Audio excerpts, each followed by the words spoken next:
সময় দিয়েছেন এবং দুঃখ প্রকাশ করছি এই জন্য আমাদের টাইমটা একটু মিসিং হয়েছে। আসন্ন ত্রয়োদশ জাতীয় সংসদ নির্বাচন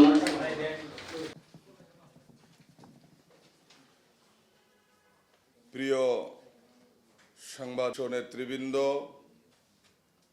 এবং উপস্থিত আমার সাথে হাটহাজারী বাইজিদের সর্বস্তরের জনসাধারণ,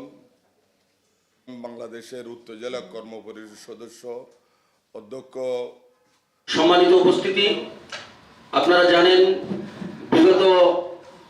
জাতীয় সংসদ নির্বাচন চট্টগ্রাম হাটহাজারী এবং বাইজিদ আংশিক নিয়ে যে আচ্ছা, আমি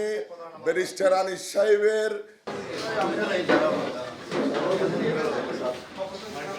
সেই সংসদীয় আসনের মধ্যে বিস্তর পরিমাণে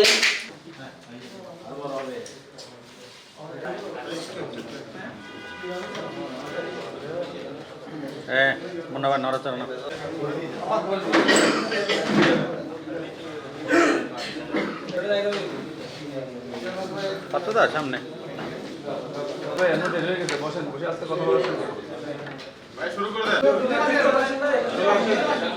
প্রিয় সাংবাদিক বন্ধুগণ, আমরা আপনাদের সকলে